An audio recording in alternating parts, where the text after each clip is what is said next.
Hello everyone, in this video we are going to learn Collard's conjecture. So what is Collard conjecture? Any positive integer will always transforms into 1 by repeating two simple arithmetic rule. For example, here the number 5 is transforms into 1 and here the number 32 is transforms into 1. So what are the rules?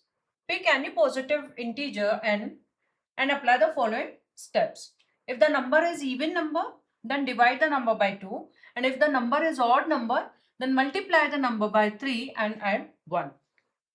Now we will see how to get the Collard conjecture sequence. So here are the steps which we are going to follow. Consider the given number. If the number is even, divided by 2. If the number is odd, multiply by 3 and add 1. And repeat this process until get the 1. So here we are going to see few examples. Find the Collard conjecture sequence of each. So we'll follow these two rules. Our first example is number 12. So we are starting with the number 12. And number 12 is the even number. So we are just dividing the number by 2. So 12 divided by 2 is 6. Now 6 is again an even number. So we will divide the number by 2, which is 3. Now 3 is an odd number. So we will multiply the 3 by 3 plus 1, which will give us 10.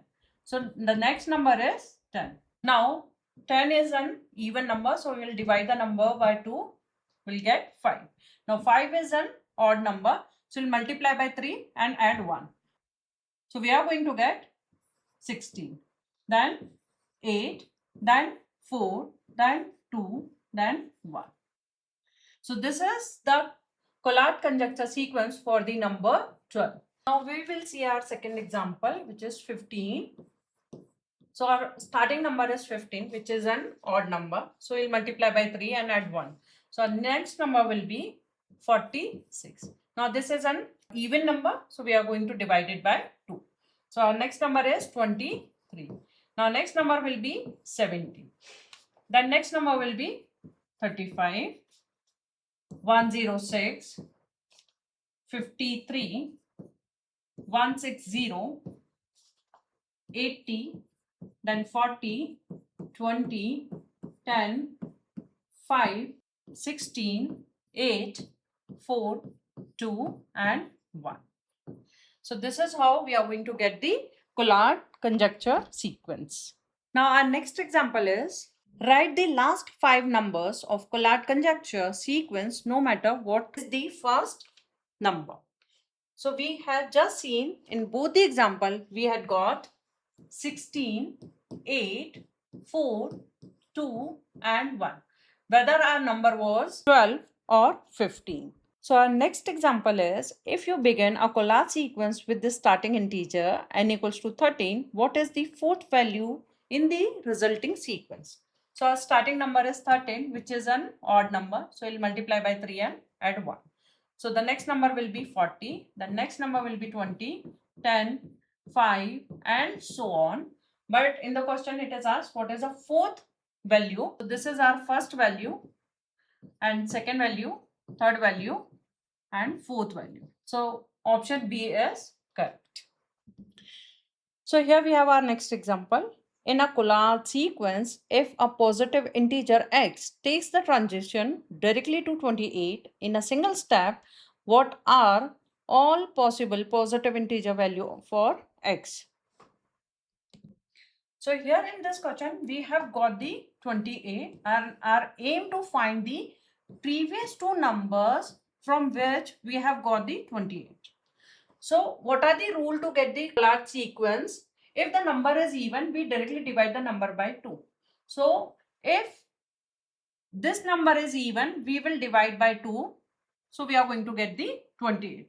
So our first number is n divided by 2. We have got 28.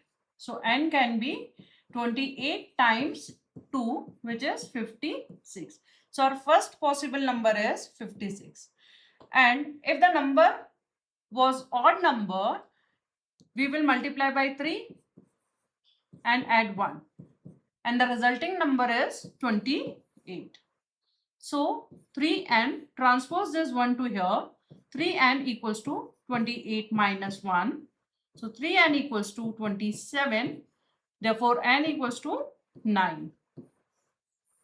Our next possible number is 9. So 9 and 56, option C is correct. Now we are going to see the key feature of the conjecture, which is any Collat conjecture ends with this sequence 4 to 1.